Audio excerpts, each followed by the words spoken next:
Eguerdi on guztioi eta eskerrik asko etortzeagatik Gasteizko Udaletxeko Kultur Zerbitzuak antolatutako kazetaritza bertatik bertara jardunaldietara. Gaurkoan, Latinoamerika kinkalarrian Trumpen eta Txinaren tentazioaren artean. Buenos días y gracias por asistir. Dentro de las jornadas sobre periodismo organizadas por el Servicio de Cultura del Ayuntamiento de Vitoria-Gasteiz, asistiremos esta mañana a la conferencia titulada América Latina entre el reto de Trump y la tentación de China. Dicha conferencia correrá de la mano de Rogelio Núñez Castellano. Rogelio, Elkano Errege Institutuko ikertzaile senior ez egoiarra da, eta Latinoamerikako historian eta prozesu politikoetan eta hauteskunde prozesuetan aditua da. Honez gain, irakaslea da Esperides Unibertsitatean, Guatemalako Francisco Marroquín Unibertsitatean. Honetaz gain, CEAPI, Consejo Empresarial Alianza por Iberoamerikako, Kontseilu Iberoamerikarreko aholkularia da. 2005-etik 2017 Infolatam Latinoamerikan espezializatutako argitalpenaren zuzendari ordea ere bada. Decía que tenemos con nosotros hoy a Rogelio Núñez Castellano, que es investigador senior no residente del Real Instituto Elcano y experto en historia y procesos políticos y electorales de América Latina. Además, es profesor de la Universidad de la Esperides de la Universidad Francisco Marroquín de Guatemala. Es además consultor del Congreso Iberoamericano CEAPI y desde 2005 a 2017 fue subdirector de Infolatam, publicación especializada en Latinoamérica. Besterik gabe hitza emango diot Rogelio Núñezi, gogoratu hitzaldia amaitzerakoan galdera txanda bat zabalduko dela, egunero bezala mesedez altzatu eskua, itxaron mikrofonoa jaso arte, eta zaila gaitezen galdera txanda alik eta ordenatuena izaten. Mesedez, isilarazi telefono mugikorrak, eskerrik asko. Decía que voy a proceder a pasarle la palabra a Rogelio Núñez, que habéis venido a escucharle a él, claramente. Recordarles que al finalizar la charla se abrirá un turno de preguntas. Para hacerlo de la manera más ordenada, por favor, levantad la mano, esperad a recibir el micrófono y intentar hacer una pregunta o lo más breve posible. Intentemos también no hacer contrarréplicas, especialmente sin micrófono, porque luego la conversación se pierde. Entonces, simplemente recuerden, apaguen sus teléfonos móviles o siléncienlos. Y sin más preámbulos, Rogelio, todo tuyo. Eskerrik asko. Muchísimas gracias. Pues Egunon, muy buenos días. Voy a estar de pie, que me siento más cómodo y más libre, ¿verdad? Muchísimas gracias al equipo de José Félix, que se ha portado conmigo maravillosamente. Muchísimas gracias a esta preciosa ciudad que yo no conocía y que ya me está enamorando, ¿verdad? Y bueno, voy a hablarles de América Latina. Agradezco mucho a Vitoria, al Ayuntamiento de Vitoria, que se haya acordado de América Latina, porque los latinoamericanistas siempre sentimos que no se acuerdan de nosotros y de la región a la que nos dedicamos, y cuando se le dedica espacio a América Latina nos sentimos muy orgullosos y muy reconocidos. Entonces, muchísimas gracias, porque América Latina, como decimos en el Real Instituto del Elcano, América Latina importa y también América Latina existe. Igual que Teruel existe, pues también existe América Latina. Bueno, les voy a hablar de América Latina y por lo tanto les voy a empezar mintiendo. Perdón, hay que admitirlo, porque América Latina es muy diversa. Igual que si dijéramos los españoles son, ¿cómo que los españoles son? ¿Un canario es igual que un vasco? No, ¿verdad? Tienen muchas diferencias, hay un sustrato común, por supuesto, pero hay muchas diferencias. Pues fíjense ustedes lo que puede ser América Latina. La diferencia entre países es muy grande, incluso al interior de cada país lo es. Pero bueno, me van a permitir, por favor, que hable de América Latina, porque efectivamente, si no, sería una larguísima exposición que ninguno, el primero yo, podríamos soportar. Entonces, efectivamente, vamos a hablar de América Latina en la coyuntura actual, una coyuntura actual que afecta a todo el mundo, a todo el planeta Tierra, que es entre el reto que supone Trump, toda la disrupción que ha supuesto Donald Trump y esa tentación china, esa nueva potencia emergente que está claramente suponiendo un desafío hacia la única potencia hasta ahora, que era los Estados Unidos. Pero con alguien que está al fondo y que no sabemos, yo tampoco estoy muy claro de cuál va a ser su rol, pero lo va a tener, que es la Unión Europea, porque va a tener un rol, pero ya sabemos los problemas y las virtudes también que tiene la propia Unión Europea a la hora de jugar como un actor internacional de peso. Tiene virtudes, tiene posibilidades, tiene potencialidades, pero también tiene serios problemas la Unión Europea para jugar ese rol de gran potencia. Bueno, de lo que les voy a hablar es un tema que está candente en los medios. Es verdad que todos estamos muy dedicados a Gaza, a Ucrania, lógicamente, pero los medios de comunicación están muy pendientes de cómo Trump está suponiendo un elemento de distorsión en la política interna mexicana y cómo China y la Unión Europea, lo que les decía yo antes, quieren jugar un papel, un rol en América Latina cuando Estados Unidos, ya veremos, está de retirada, está de reposicionamiento con respecto a la región que habitualmente se le ha considerado, aunque el término no me gusta, patio trasero del imperio, permítanme que lo llame así, de Estados Unidos. Bueno, esta situación global, esta situación geopolítica se da en una coyuntura muy especial para América Latina, que es esta cuádruple encrucijada en la que se encuentra la región. ¿Qué cuádruple encrucijada? Bueno, una cuádruple encrucijada que viene determinada por si la región se encuentra ante la pesadilla de un perenne estancamiento económico. Ya veremos que América Latina no está en crisis, salvo algún país en concreto, realmente no hay crisis económica, el continente crece, pero crece tan despacio que no da la capacidad para mejorar ni económica ni sobre todo socialmente, y eso efectivamente tiene una consecuencia final que es de tipo político-institucional. La otra encrucijada es la de la posibilidad que se augura en el horizonte de una época de bonanza económica. Como el resto del mundo hay otra encrucijada, si la región va a seguir siendo democrática o si va a empezar a padecer una regresión de tipo claramente autoritaria e iliberal, como se dice ahora. Y finalmente está el reto geopolítico, que es del que hablábamos al principio, que es entre Trump, evidentemente lo que supone Trump, la distorsión que supone Trump y la tentación china. Vamos por partes. En primer lugar, la pesadilla de un perenne estancamiento. Lo que les decía, América Latina no crece lo suficiente.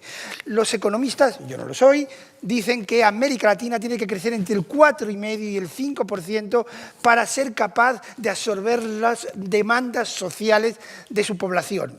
Si no crece a ese ritmo, esa población se va a ver condenada a la pobreza o a la emigración.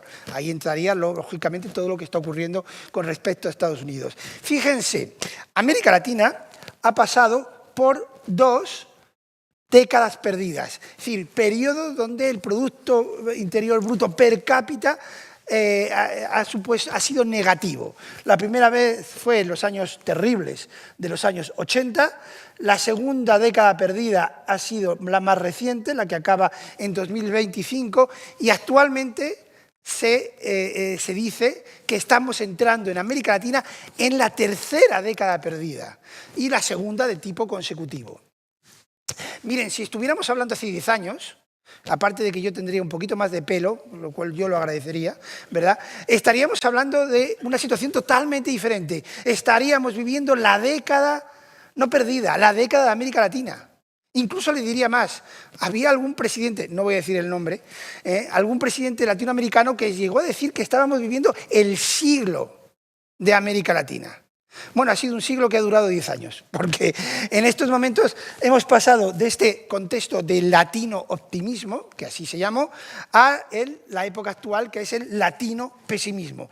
Por eso hay que tener mucho cuidado con las cosas que se dicen, porque en fin, la hemeroteca no lo aguanta. Como ven, ahí estamos efectivamente atravesando esa tercera década perdida, que no solamente es que haya un crecimiento muy ineficiente y muy escaso, sino que tiene unas consecuencias sociales que ya iremos viendo. Fundamentalmente, bueno, como ven aquí, las proyecciones económicas sitúan a la región, ya ven, creciendo al 2,3%. No se engañen, para parámetros europeos es una cifra muy buena, para parámetros latinoamericanos es una cifra claramente insuficiente.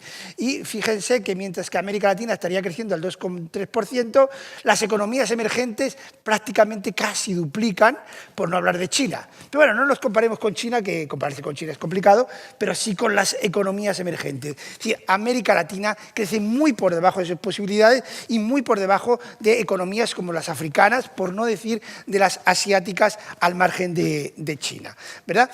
Lo que le digo, la CEPAL ya está diciendo que estamos en la tercera década perdida en la historia reciente de América Latina, la segunda de forma consecutiva. No quiero entrar mucho en cifras y tal, pero básicamente lo que le quiero decir es que el Producto Per Cápita prácticamente en la mayoría de los países lo único que ha hecho es recuperar posiciones que ya se tenían tras una década perdida en la que el Producto Interior Bruto per cápita descendió y apenas ahora se ha conseguido recuperar el mismo nivel de antaño. Hay países que han tenido un poquito más de suerte, han crecido más, como México y Chile, pero en términos generales, América Latina apenas está recuperando el terreno perdido. Fíjense las proyecciones económicas de una de las grandes potencias latinoamericanas, que es México. Las dos grandes potencias latinoamericanas son México y Brasil. Bien, México estaría creciendo este año, efecto Trump, todo hay que reconocerlo, a un 0,6%. Perdón, no, aquí. Que es no crecer. Pero si nos olvidamos de Trump, es complicado, ¿verdad?, olvidarse de Trump, pero si nos olvidamos de Trump, cuando Trump apenas estaba llegando a la presidencia, México estaba creciendo al 1,2%. Es decir, Trump tiene la culpa de todo, pero no de todo. Hay cosas que son estructurales y al margen de Trump. México está creciendo muy por debajo de sus posibilidades porque no está haciendo los deberes, no está haciendo reformas estructurales que posibiliten un mayor y sólido crecimiento. Si lo vemos en perspectiva, olvidémonos de 2020, todos sabemos lo que ocurrió, y del efecto rebote de 2021, el crecimiento de México siempre ha estado muy por debajo de ese deseable 4,5%, incluso antes de la pandemia. Perdón la calidad, que a veces no he sido capaz de encontrar cosas mejores, pero Brasil, que le va un poquito mejor que a México, también tenemos un crecimiento muy por debajo de esa cifra, acuérdense de esa cifra del 4,5% que los economistas consideran como deseable. Fíjense, para que no le echemos la culpa ni a Trump ni a la pandemia, el problema de América Latina es estructural. La pandemia pudo incidir o empeorar algunas circunstancias, por supuesto, pero Brasil venía creciendo muy por debajo del 4% antes de la pandemia y antes de Trump. Con lo cual, Trump tiene su parte de culpa en el sentido de crear incertidumbre a escala mundial y eso no es bueno para la economía, ya lo sabemos, pero los problemas de América Latina son estructurales. Un poquito lo que estaba diciendo, al COVID se le echó la culpa de ese golpe a la economía latinoamericana, pero insisto, miren lo que venía creciendo América Latina antes del COVID, creciendo y decreciendo. El COVID, evidentemente, es un golpe y la recuperación post-COVID. Pero si quitamos 2020 y 2021, la tendencia latinoamericana, ya digo, es de tipo estructural. Igual la pobreza. La pobreza, evidentemente, con el COVID aumenta, pero el problema no es ese. El problema es que la pobreza en América Latina se había prácticamente, a partir de 2018, el crecimiento... incluso había crecido el nivel de pobreza antes de la pandemia y se había, sobre todo, estancado. Bajó muchísimo entre los años 90. Fíjense, en los años 90 el 50% de la población latinoamericana era pobre. En 2010, tras la gran bonanza de principios de siglo, bajó 20 puntos, pero en la pasada década prácticamente se mantuvo estancado, ¿verdad? Bueno, estos son más o menos cifras, con lo cual, ¿qué nos encontramos? ¿Qué nos está intentando transmitir? Que el problema latinoamericano es un problema de modelo económico que ha dejado de funcionar y que es un problema básicamente de tipo estructural. Fíjense en este dato, Corea del Sur, por supuesto. El crecimiento del Producto Per Cápita, ha sido la evolución del crecimiento per cápita de Corea. Y si nos vamos a América Latina, lo que tenemos es un estancamiento de ese crecimiento per cápita. Es decir, algo ha hecho muy bien Corea, algo evidentemente ha hecho muy mal a América Latina, porque el Producto Interior Bruto per cápita prácticamente está estancado. ¿Qué le pasa a América Latina? Bueno, le pasan muchísimas cosas, pero por ir un poco al grano, tiene una bajísima productividad. Básicamente, este es el gran problema. De nuevo, veamos a Corea. Cómo Corea del Sur ha crecido en productividad frente a una América Latina que está estancada en sus niveles de productividad. Perdón, que me he equivocado, Corea es esto.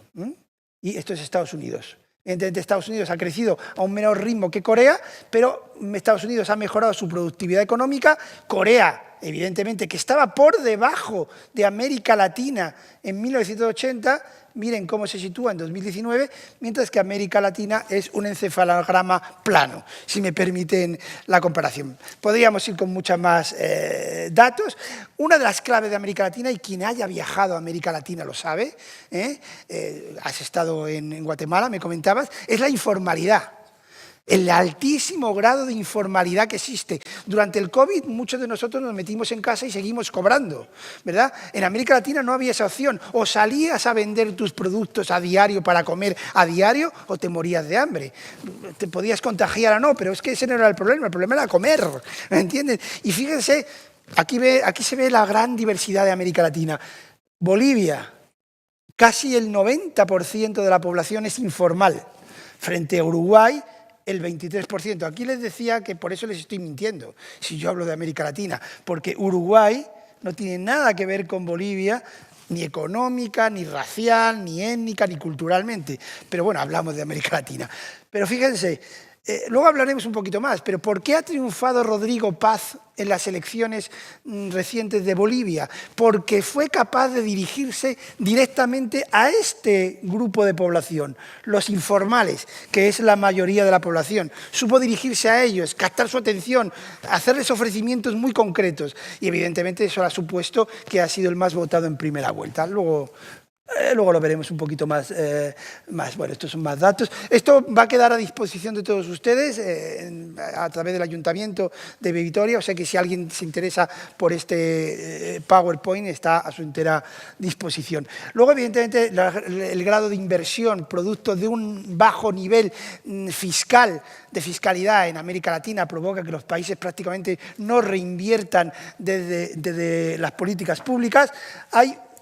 Hay un bajísimo nivel de inversión en dos temas fundamentales que también importan a España, por cierto, que es la inversión en capital humano, o sea, educación de calidad. América Latina ya es un continente de gente que no sepa leer y escribir, eso prácticamente está conseguido al 100%, pero los niveles y la calidad de la educación y la capacidad de esa educación para que las nuevas generaciones se inserten en los mercados digitales actuales están muy por debajo de lo que son los niveles de Asia y de Europa, por supuesto. Y luego las infraestructuras, que son claves. Ya no solamente las infraestructuras físicas, puentes, ferrocarriles, etcétera, sino las infraestructuras digitales. En eso América Latina está muy por detrás y es una de las claves que explica ese bajo crecimiento y ese bajo desarrollo.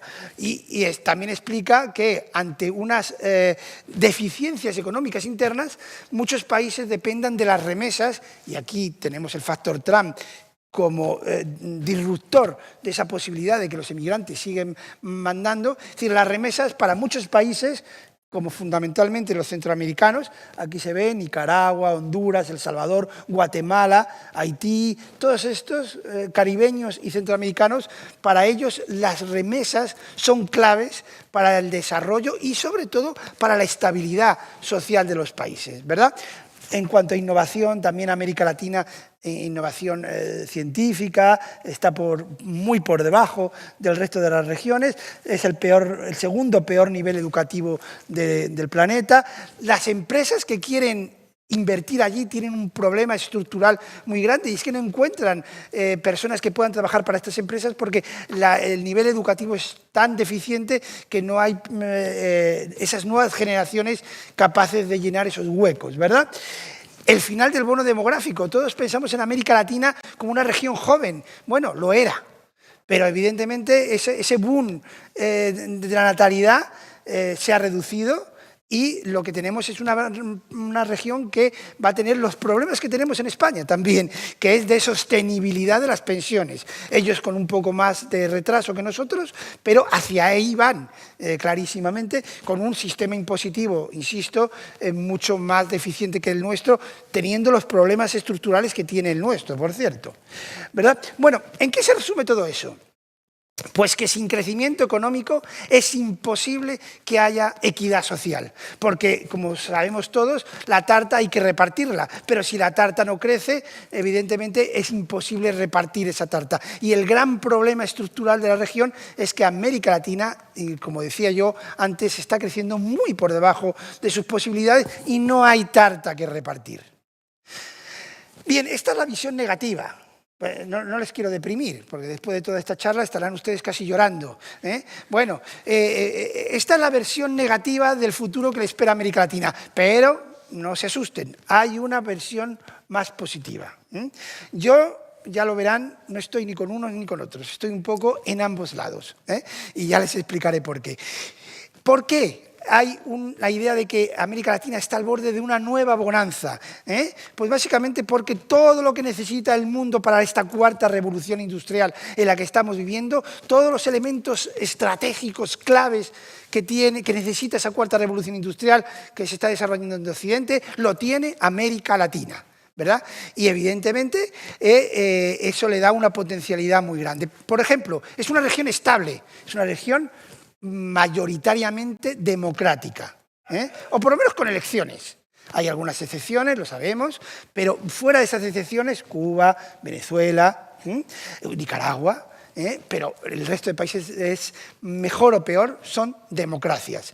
Es una región macroeconómicamente sana. Hay excepciones, Venezuela, Argentina hasta la llegada de Milei, pero yo cuando era joven me acuerdo de los niveles de inflación que había en América Latina, en Bolivia, cerca del 1000% al mes en los años 80. Eso ya no ocurre en América Latina, los bancos centrales son autónomos, no están condicionados por digitalizaciones políticas, ni muchísimo menos, y la economía latinoamericana desde un punto de vista macroeconómico es una región confiable en ese sentido, ¿verdad? Y fíjense, es una situación geográfica envidiable. Nosotros no estamos acostumbrados a mirar este mapa así, ¿verdad? Porque Europa, en vez de aquí, está siempre en medio. Cada uno coloca el mapa como quiere, evidentemente. Bueno, pero fíjense dónde está América Latina, de cara al Atlántico, de cara a Estados Unidos y, sobre todo, de cara a Asia. Es decir, está en el sitio geográfico perfecto en pleno momento de desarrollo de estas nuevas potencias emergentes, que son las asiáticas, y las viejas potencias euroamericanas, si me permiten la expresión. Con lo cual, geográficamente, América Latina ocupa una posición muy interesante desde ese punto de vista. Luego es una región que en el G20 está bastante bien representada para lo que es América Latina, porque tiene exactamente 3 representantes, México, Brasil y nunca he sabido por qué Argentina. Verdaderamente yo no veo a Argentina dentro del G20, pero bueno, está. Y a mí eso me conviene porque América Latina tiene más peso a escala internacional, ¿verdad? Perdón. Evidentemente tiene reuniones periódicas con China sobre todo, cumbres muy importantes. De hecho, miren, aquí entre nosotros, espero que no salga de aquí, en la última cumbre que hubo entre España, la cumbre iberoamericana, coincidió, mala suerte, bueno, no fue mala suerte, pero en fin. Mala suerte, digamos, que coincidió la cumbre iberoamericana con la cumbre de la APEC 2024. Les preguntaría a ustedes, ¿a dónde creen ustedes que fueron los presidentes? ¿A la cumbre iberoamericana o a la cumbre de la APEC? La APEC. Siento decirlo, pero a la persona que se le ocurrió que aquello coincidiera, pues francamente no tuvo muy buen ojo o le falló el cronograma, ¿verdad? No, evidentemente los países latinoamericanos en estos momentos, entre una reunión con España, que es muy importante, no por los temas históricos, que también, por supuesto, sino por los intereses económicos y las inversiones económicas que hay de España en la región, pero evidentemente ahora mismo si tienen que mirar a algún sitio los países latinoamericanos, tienen que mirar a una zona emergente como es la del Asia-Pacífico, ¿verdad? Bueno, tenemos también, esta es una reflexión muy interesante de un político chileno, fíjense solo lo negrito, es fundamental América Latina, bueno, él se refiere a Chile, pero pensemos en América Latina, es fundamental por el cobre y la electromovilidad, por el litio, el hidrógeno verde, por la energía eólica y por la energía solar. Todo eso lo tiene Chile, todo eso lo tiene América Latina, todo eso lo necesita el mundo. Por lo tanto, desde ese punto de vista es por lo que digo que hay una tendencia de muchos autores que opinan que América Latina está al borde de otro momento de bonanza económica gracias a estas riquezas. Luego no nos engañemos, el 60% del mundo, de la diversidad biológica del mundo y un tercio del agua dulce del planeta está en América Latina. Y no pensemos solo en el Amazonas, que también has estado en Guatemala. En Guatemala hay una zona que se llama el Petén, que es una selva donde hay una diversidad biológica y de biodiversidad enorme, con lo cual América Latina es muy importante para el mundo y para la sostenibilidad, algo tan importante ahora y que todos valoramos tantísimo. Es una potencia agroindustrial, como lo ha sido siempre. ¿Qué fenómeno se está produciendo fundamentalmente en Asia y en China? La urbanización acelerada. Crecen ciudades casi al año, parece, ¿verdad? Es un milagro. Bueno, toda esa gente que ha abandonado el campo y se ha trasladado a la ciudad y que tiene capacidad de consumo, mucha de ella, necesita consumir alimentos. ¿Y quién le puede proporcionar esos alimentos? América Latina, que los tiene. Soja, azúcar, carne, bueno, lo que todos sabemos. Con lo cual, es otra posibilidad para que esa bonanza económica beneficie a América Latina. Aquí tienen un poquito los datos, ¿no? En cuanto a potencia de exportación de productos primarios por parte de América Latina. Bueno, aquí tienen los distintos productos, etc. Luego, algo que era muy importante hasta la llegada de Donald Trump, el nearshoring. ¿Qué es el nearshoring? Básicamente que las inversiones que Estados Unidos tenía en Asia las estaba retirando ante el conflicto que ya viene de antes de Trump con China, ya estaba claramente con Obama, mucho más con Biden y ahora con Trump de forma mucho más acentuada. Estados Unidos estaba retirando inversiones en Asia y las estaba trasladando o bien a Estados Unidos o bien a los países near, o sea, cerca, y amigos, friends. Amigos y cercanos. ¿Y quiénes son los países cercanos y amigos de Estados Unidos? Los países latinoamericanos, sobre todo México, Centroamérica y el Caribe. Es decir, la posibilidad de una reindustrialización latinoamericana gracias al conflicto geopolítico entre China y Estados Unidos era una tendencia que podía haber beneficiado mucho a América Latina, pero es verdad que con las políticas de Trump el nearshoring ahora mismo está por lo menos en duda. Bueno, aquí tienen otros sectores donde América Latina es muy fuerte y la conclusión de esta parte es básicamente que sí, que América Latina tiene muchas potencialidades para crecer, para que haya una nueva bonanza, pero que se tienen que cumplir algunas precondiciones, que son básicamente estas tres. Es decir, tiene que haber unas reformas claramente dirigidas al ámbito político-institucional, porque los estados latinoamericanos no son ni eficaces ni eficientes. Aquí muchas veces nos quejamos de cómo funcionan los servicios públicos, ¿verdad? Y seguramente tenemos razón. Bueno, pues habría que ver cómo funcionan los servicios públicos cuando los hay en América Latina. El Estado latinoamericano es muy ineficaz. Mira, ayer iba con José Félix por la calle, ya a las 12 de la noche, casi, por aquí, y me daba cuenta de lo tranquilo que se caminaba por las calles sin temor a nada, a que te asaltaran ni te hicieran ningún daño. Les invito a que hagan eso en Ciudad de Guatemala, por ejemplo, o en Tegucigalpa, o en Caracas, o en Río de Janeiro. A las 12 de la noche, caminar solos por las calles, bueno, hay cosas más seguras que hacer, se lo garantizo. ¿Qué nos está diciendo? que los estados latinoamericanos son ineficaces e ineficientes. Luego, evidentemente, tiene que haber una reforma de tipo económico para que las matrices de desarrollo y las matrices productivas sean diferentes. América Latina no puede seguir desarrollándose solo a través de la exportación de materias primas. Les voy a poner un ejemplo un poco escatológico, perdónenme, pero no me lo estoy inventando. En el siglo XIX, Perú creció económicamente en torno a 1850 de una forma espectacular. Y lo hizo gracias al guano. Ustedes saben lo que es el guano, ¿verdad? El guano servía fundamentalmente para la agricultura, para abono de la agricultura europea, fundamentalmente. Entonces, ellos pensaron que aquella bonanza iba a durar para siempre, porque el guano iba a ser una riqueza que nunca iba a perderse. ¿Qué ocurrió? Que años después, cuando el país se había endeudado hasta aquí, porque básicamente el guano iba a durar para siempre, ¿verdad? La bonanza.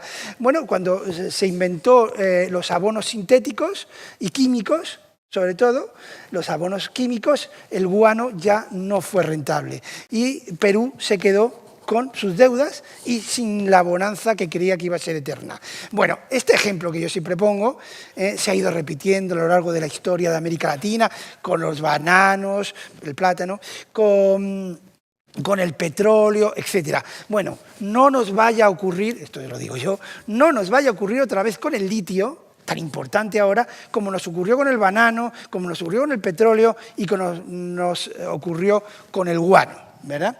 Y finalmente el tema social. Evidentemente la situación social en América Latina se caracteriza no tanto por la pobreza, que también es un fenómeno que afecta al 30% de la población en líneas generales, sino sobre todo de la desigualdad. La desigualdad, aquí nos quejamos mucho de la desigualdad, pero la desigualdad en América Latina sí que te condena desde que naces a una situación muy difícil de romper y de escalar o de mejorar en el contexto social, ¿verdad? Boric.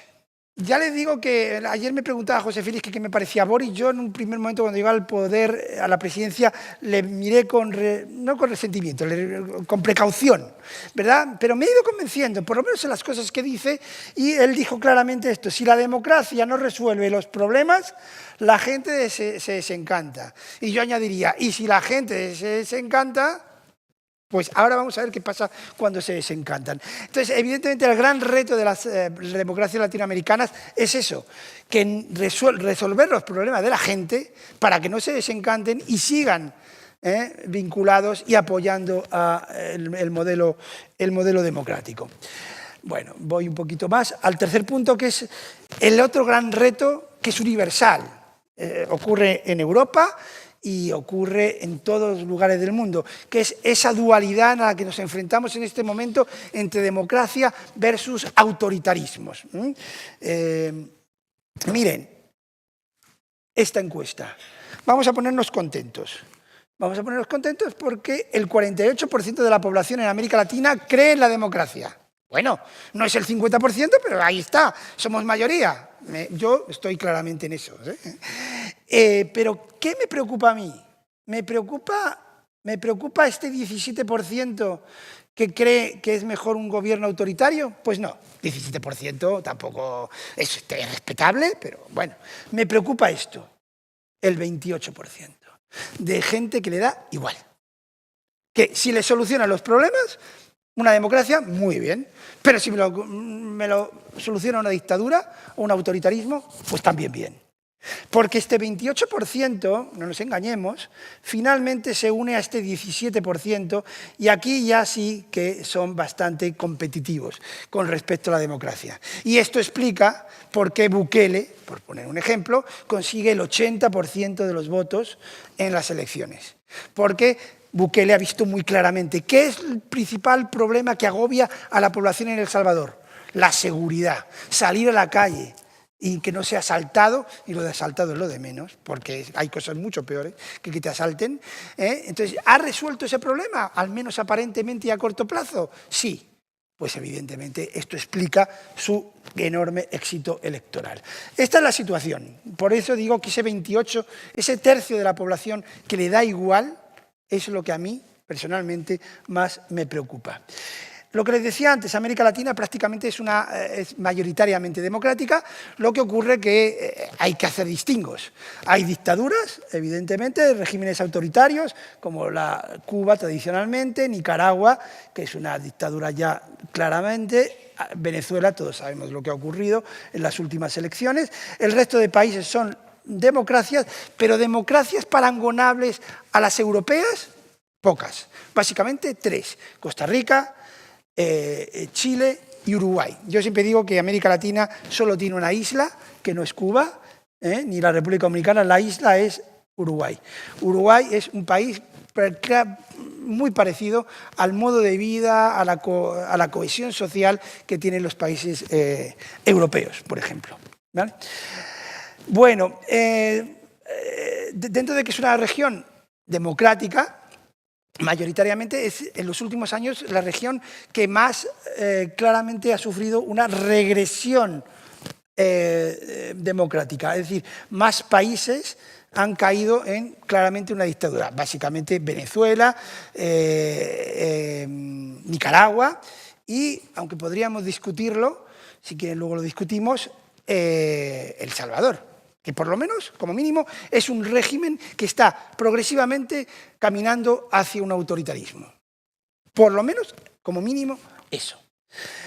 Bueno, básicamente el malestar político, la desafección política, el malestar con las instituciones, con los partidos, viene de lejos, ¿verdad?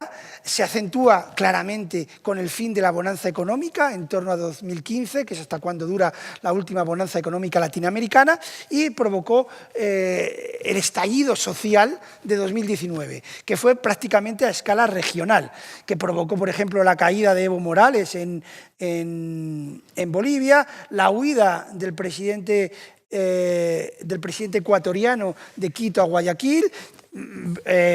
Chile, tan estable siempre, entró en un proceso que todavía no ha terminado de cambio político, institucional y búsqueda de una nueva constitución que no han sido capaces de desarrollar, por cierto. Y fundamentalmente, bueno, esta frase de un analista chileno creo que explica muy bien lo que ocurrió. Es decir, América Latina creció entre 2005 y 2015, se creó una clase media muy potente y muy consumidora y muy endeudada, por cierto, pero que querían entrar a la fiesta, como dice él, pero no podían. No podían porque, aunque habían mejorado económicamente, ya no tenían el problema de caer en la pobreza, pero querían tener los mismos beneficios que las clases más pudientes, ¿verdad? Y a eso no les daba.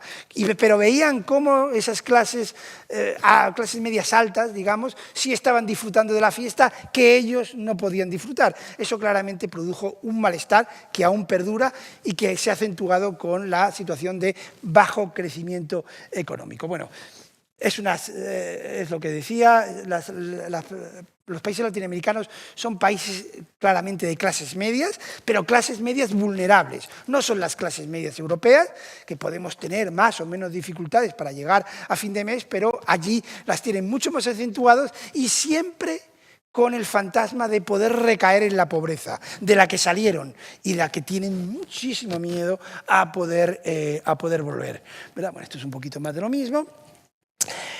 La situación, por lo tanto, a escala regional es bastante preocupante desde un punto de vista político-institucional.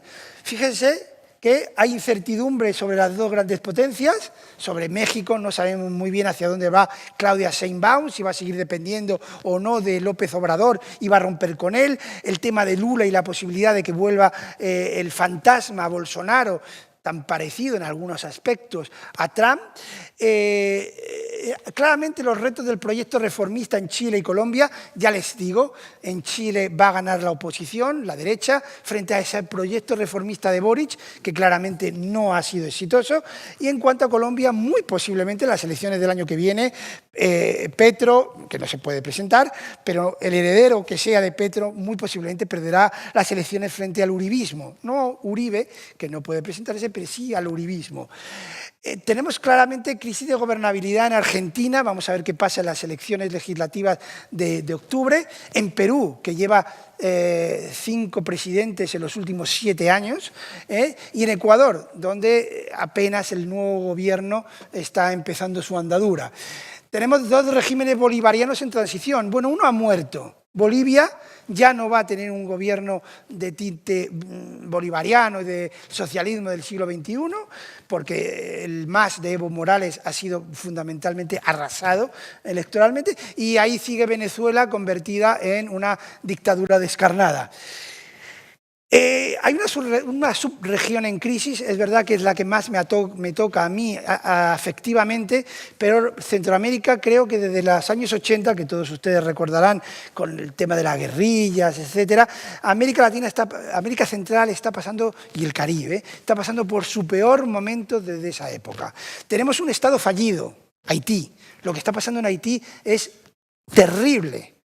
Lo de Gaza es horroroso, sin duda, pero les invito a que busquen, googleen en internet Haití.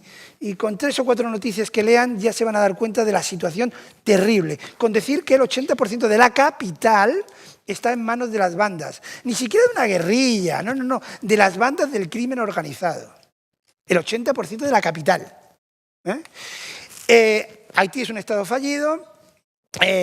Guatemala es un estado con muchos problemas internos. Honduras es un país donde su presidente antiguo ha sido extraditado a Estados Unidos porque estaba en connivencia con el narcotráfico. Nicaragua es una dictadura descarnada. Costa Rica, que es el gran modelo centroamericano, es un país que ese modelo está ahora mismo en duda en cuanto a su posible viabilidad. Y Panamá, que es el otro modelo regional, pues saben los problemas que ha tenido con Trump y todo el tema del canal. Y bueno, lo que decía de Uruguay, que es la gran excepción latinoamericana, ¿verdad? Bueno, ¿qué tenemos como problemas institucionales en la región? Lo que les decía antes, estados débiles y sobre todo ineficientes, que la mayoría recaudan muy poco desde el punto de vista fiscal, y los que lo hacen mucho, bueno, quito el tema de Cuba porque todos sabemos que Cuba es un sistema diferente, ¿verdad? Pero Brasil, 30%, Argentina, 31%, recaudan mucho, incluso casi como en la OCDE, ¿verdad? Pero es evidentemente muy ineficiente y muy ineficaz el gasto social que realizan, con lo cual realmente ni siquiera los que más recaudan, muy por encima de la media regional, son estados que cumplan con sus funciones. Bueno, esto lo voy a acertar un poquito. ¿Y en dónde son ineficientes?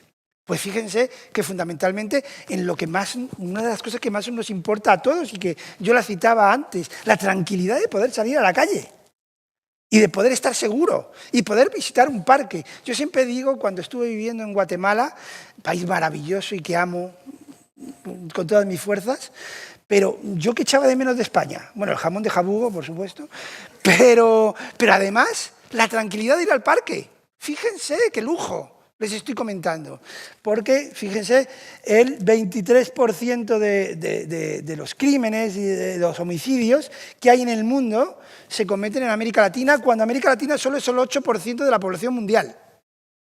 Ya eso creo que nos indica muchísimo de ese problema de inseguridad. Y eso explica Bukele. Eso explica Bukele. El agobio diario. ¿Ustedes saben lo que es vivir a diario, saliendo a la calle? ¿Me atracarán hoy? ¿Me matarán hoy? Porque ya insisto, si me atracan, pues bueno, me han atracado. Pero el problema no es que te atraquen. Bueno, esto es un poquito más de lo mismo, la tasa de homicidio, etc.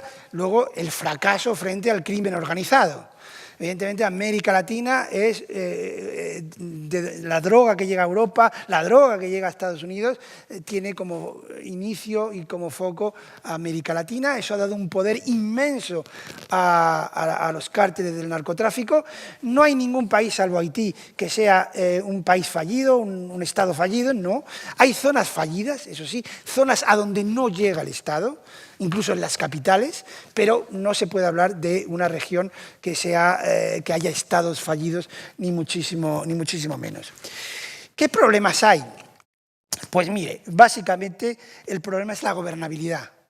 Es decir, no hay gobernabilidad en América Latina porque no hay la posibilidad de hacer políticas de largo plazo, porque los gobiernos son débiles, los presidentes no tienen mayorías en el Congreso y como aquí pasa, estamos en una dinámica de tanta polarización donde el rival no es rival sino enemigo mortal con el que no se pacta de ninguna manera. Por lo tanto, si no pactas con el rival y no tienes mayoría en el Congreso, por muy presidente que seas, es muy complicado llevar a cabo políticas de Estado de largo plazo y consensuadas, ¿verdad? Bueno, entonces, la polarización se está dando constantemente. He puesto esta imagen, pero las hay más. Fíjense, las últimas elecciones en Perú enfrentaron a Pedro Castillo, apoyado por un partido que en sus estatutos ponía que era comunista, marxista-leninista. No le estoy llamando yo marxista-leninista. Los estatutos del partido que apoyaban a este candidato era marxista-leninista. Frente a Keiko Fujimori, que es la hija de Alberto Fujimori, que digamos que es la figura más a la derecha del panorama, bueno, hay incluso más a la derecha, pero bueno, con posibilidades de éxito electoral, es la alternativa más a la derecha. Esto tuvo que decidir el votante peruano en 2021, entre un partido marxista-leninista y el fujimorismo. Yo siempre digo que yo me habría suicidado, porque no, francamente con esta alternativa no sé qué habría votado. Fíjense, nos quejamos de polarización aquí, que la hay. Pues la región más polarizada del mundo es América Latina. Polarizada políticamente, me refiero.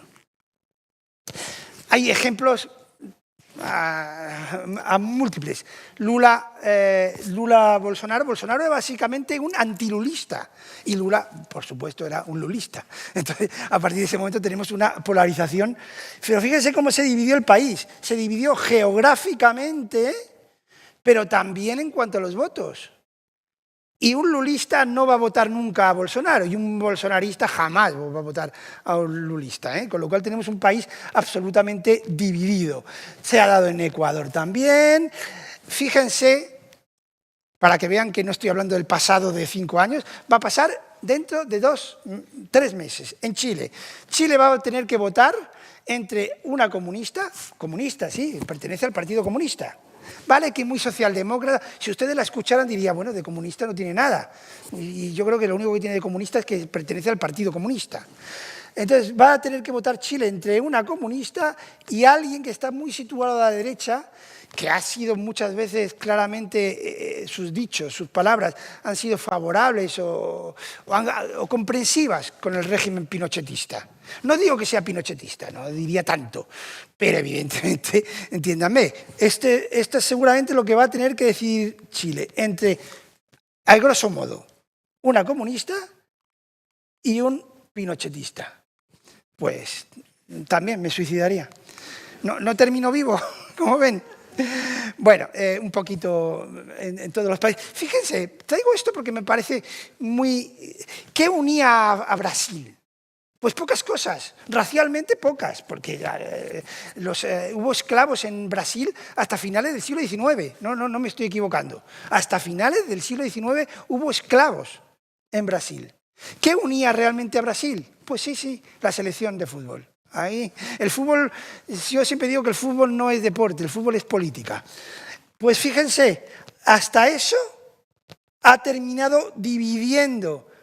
Este es un presidente de Brasil de los años 30, Getúlio Vargas, blanco, que estaba con jugadores de fútbol negros. Es decir, fíjense, 30 años después de haber abolido la esclavitud, los blancos brasileños aplaudían los goles de los jugadores negros brasileños. La selección unía a blancos y a negros. Bueno, pues ahora la selección divide a Lula, porque Neymar, bueno, conocen a Neymar, este jugador brasileño, se declaró pro Bolsonaro y la selección, la camiseta del país, acabó siendo algo que dividía al país en vez de unirlo. Es anecdótico, pero bueno. Entonces tenemos polarización como primer problema. Pero es que el cóctel es explosivo. ¿Por qué es explosivo? Porque a la polarización unimos fragmentación. No hay mayorías en el Congreso. Y esto es muy importante, no quiero hablar de ciencia política porque yo no lo soy, cientista político, pero básicamente, miren, si algo bueno tiene el sistema europeo es que cuando hay una crisis de gobierno, pues hay una moción de censura o se cierra el Parlamento y se convocan elecciones. En América Latina no. El presidente dura 4 o 5 años y ese Congreso que ha sido elegido, en el cual muchas veces no tiene mayoría, también dura 4 o 5, los mismos años. Con lo cual, al final hay un choque de poderes. El presidente no encuentra apoyos en el Congreso, donde no tiene mayoría, porque las votaciones se suelen realizar de forma diferente y la ingobernabilidad se resiente. Los parlamentos, fíjense, esto es Perú. El partido oficial era 37 diputados de 130. Y les diría más, estos 37 diputados se acabaron dividiendo en 3 bloques. Bueno, así está Perú. Bueno, hay muchos más ejemplos. Claro, la polarización unida a la fragmentación termina en choque de trenes institucional. A Pedro Castillo, ese comunista que veíamos antes, bueno, no era comunista él, pero sí apoyado por un partido comunista, dando un golpe de Estado, o intentando dar un golpe de Estado en Perú y acabando detenido, ¿verdad? En Chile, en Ecuador incluso se le llama, fíjese qué nombre tan significativo, cuando el presidente disuelve el Congreso se le llama muerte cruzada. Muerte cruzada porque disuelve el Congreso, pero tiene que presentarse a nuevas elecciones a los 4 meses, con lo cual evidentemente... Entonces tenemos polarización, tenemos fragmentación y tenemos una desafección y el auge que yo llamé hace muchos años con muy poco éxito, porque nadie me ha seguido este término, pero a mí creo que lo define muy bien, candidatos a la Trump. Digo el primer Trump. A partir del éxito de Trump en el año 2016-17, hubo en América Latina muchos candidatos que imitaban a Trump. Bueno, uno de ellos, aquí le tienen, a Bolsonaro, que incluso intentó dar como Trump un golpe de Estado en su país. Candidatos a la Trump de muy heterogénea procedencia, fíjense, un hombre del Banco Interamericano, un economista serio, pero que lleva una política trumpista en en Costa Rica, o aquí mi amigo Bukele, que con su gorra al estilo marero, un personaje, y lo de personaje en el amplio sentido de la palabra, como Milei, ¿verdad? Fíjense, se van a acordar de este personaje dentro de poco porque hay elecciones en en Honduras. Se llama Nasrallah, Salvador Nasrallah. Ha creado muchos partidos y uno de los que creó fue el Partido Salvador de Honduras. Ya eso es muy significativo de su mentalidad mesiánica, pero Partido Salvador de Honduras. Él se llama Salvador Nasrallah. Y su partido Salvador de Honduras. Más personalismo que eso, creo que poco. Yo he intentado a veces formar un partido con mi nombre, pero no me da. No me sale bien. Bueno, ¿qué está viviendo América Latina? Porque habrán ustedes escuchado que si giro a la izquierda, que si giro a la derecha. Yo siempre digo que tanto giro, América Latina debe estar mareada. Demasiado, ¿no? Miren. La verdad es que América Latina lo que está viviendo hasta 2024, claramente un voto de castigo a los oficialismos. ¿Quién ganaba las elecciones? La oposición. Siempre.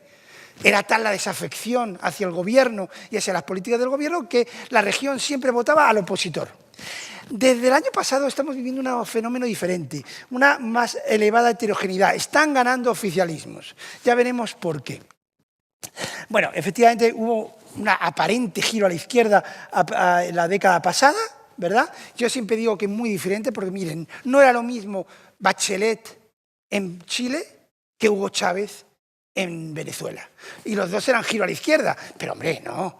Bachelet era una mujer socialdemócrata, de centro izquierda, y Chávez, bueno, cada uno que piense lo que era Chávez. Pero evidentemente como Bachelet, no. ¿Verdad? Pero ya digo, fíjense, desde 2018, es antes, pero bueno, desde 2018 tenemos quién ganó, oposición, algún ejemplo de oficialismo, es verdad, pero oposición, voto de castigo a los oficialismos. Fíjense, solo Paraguay, que en esto sí que es una excepción, entre 2018 y 2023, solo en Paraguay ganó el oficialismo. En toda la región ganó la oposición. En Guatemala, por ejemplo, la izquierda, pero en Brasil, la derecha. Voto opositor, castigo a los oficialismos por su poca efectividad. Pero estamos asistiendo a ese final del voto de castigo.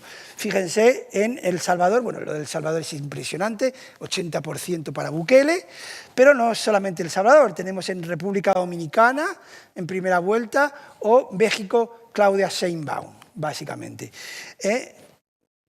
Con algún ejemplo opositor también en Uruguay recientemente, ¿verdad? ¿Por qué? Ahora voy con la paradoja de los centros. ¿Por qué? Porque miren, Bukele en El Salvador, Luis Abinader en República Dominicana o Claudia Sheinbaum, bueno, más bien López Obrador, resolvieron los problemas que más aquejaban a la población. Bukele, la inseguridad. López Obrador, con todos mis reparos sobre su figura, lo admito, pero su gestión resolvió los problemas sociales más acuciantes del país y Luis Abinader consiguió en plena pandemia salvar la joya de la corona de la República Dominicana, que es el turismo. ¿Qué golpeó la pandemia? Al turismo, todos lo sabemos. Yo ese año no pude viajar a ningún sitio, ni yo ni mucha gente, lógicamente. Bueno, pues él, con su buena gestión, todo hay que reconocerlo, salvó esa joya de la corona y motor económico del país.